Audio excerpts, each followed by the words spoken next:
یہاں پہ آنے کے بعد کی جو اسٹرگل ہے نا وہ یہاں آنے سے پہلے کی اسٹرگل سے زیادہ ہے، اور وہ زیادہ ضروری ہے۔ مطلب بہت سے لوگ میں نے ایسے دیکھے ہیں کہ مطلب یہاں آتے ہیں بیچارے ایجنٹس کے تھرو، اور آگے پیچھے سے اکوموڈیشنز نہیں ہوتی ان کے پاس اتنے پیسے نہیں ہوتے جو ساتھ لے کے آتے ہیں، وہ گھر سے بھی نہیں مانگتے بیچارے، ادھر آگے پیچھے ادھار لیتے ہیں، وہ بڑی مشکل سے گزارا کرتے ہیں۔ میری ایک چھوٹی سی ریکویسٹ ہے، جو والدین ہیں وہ بھی تھوڑا کوپریٹ کریں، اور جو لوگ یہاں آتے ہیں وہ بھی یہ چیز اپنے مائنڈ میں بٹھا لیں کہ وہاں سے آتے ہوئے تو جو معاملات ہوتے ہیں بندہ طے کر لیتا ہے۔ زیادہ اسٹرگل یہاں پہ جو شروع کے 2-3 مہینے نا آپ کے، اس میں دیکھو آپ اب یہاں پہ آؤ گے، آپ نے اکوموڈیشن کا خرچہ بھی اٹھانا ہے، آپ نے ظاہر ہے بہت سی چیزیں ضروری تھیں، سودا سامان ظاہر ہے آپ نے صفر سے شروع ہونا ہے، تو بہت آپ کو احتیاط سے چلنا پڑتا ہے۔ لہٰذا ایٹ لیسٹ یہاں آتے ہوئے نا ایٹ لیسٹ آپ کے پاس 1500-2000 پاؤنڈ لازمی ہو۔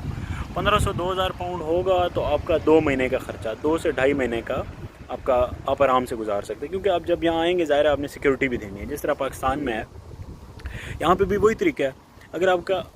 500-600 پاؤنڈ کا رینٹ ہے تو آپ نے پہلے مہینے میں جب اس کو سیکیورٹی دینی ہے 500-600 پاؤنڈ ساتھ اوپر سیکیورٹی دینی ہوگی، ٹھیک ہے، یعنی پہلے مہینے میں آپ کا 1000-1200 پاؤنڈ یوں نکل جائے گا، ٹھیک ہے۔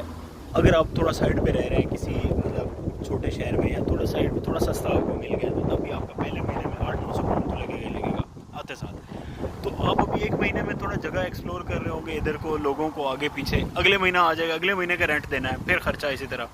تو لہٰذا اپنے ساتھ آتے ہوئے نا یہ چیز ذہن میں رکھیں کہ 1500-2000 پاؤنڈ لے کے آئیں، اور اس کے بعد پیچھے سے دوبارہ اور منگانے کی بھی ضرورت پڑ سکتی ہے۔ گھر والوں کو یہ چیز سوچنی چاہیے، یہ نہیں کہ ہم نے بھیج دیا تو اب بس ہم بے فکر ہو گئے ہیں جی، اب بس وہ خود ہی کرے گا سارا، نہیں، ایسا نہیں ہو سکتا۔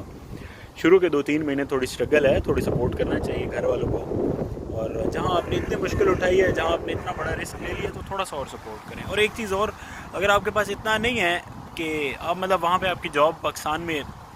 ایک اچھی جاب ہے، یعنی ایک اچھی جاب آپ لوگ سمجھتے ہیں کہ اچھی جاب کیا ہوتی ہے، اور آپ پھر اس کا یہ اس طرح نہیں ہے کہ آپ رسک لیں جی، گھر گاڑیاں بیچ کے آ جائیں، جائیدادیں بیچ کے آ جائیں، نہیں، وہ بڑی جاتی ہے، ٹھیک ہے، وہ بہت بڑی جاتی ہے۔ پیچھے ایک بندے کے ساتھ میری بات ہو رہی تھی، بینک سٹیٹمنٹ کے لیے بھی جو ہے اس نے بڑا بیچارہ کہہ رہا ہے میں یہ بیچتا ہوں، میں وہ بیچتا ہوں، تو اس طرح نہیں کرنا چاہیے، کبھی بھی اتنا بڑا رسک نہیں لینا چاہیے۔ لیکن ہاں جو چیز سمجھ آ رہی ہے نا کہ یہاں آ کے اب خرچہ تو ہوگا، 2-3 مہینے ظاہر آپ کو ایڈجسٹمنٹ پہ لگیں گے، تو وہ چیز ذہن میں بٹھائیں کہ یہاں آنے کے بعد کی اسٹرگل وہاں سے آنے کی اسٹرگل سے زیادہ ہے۔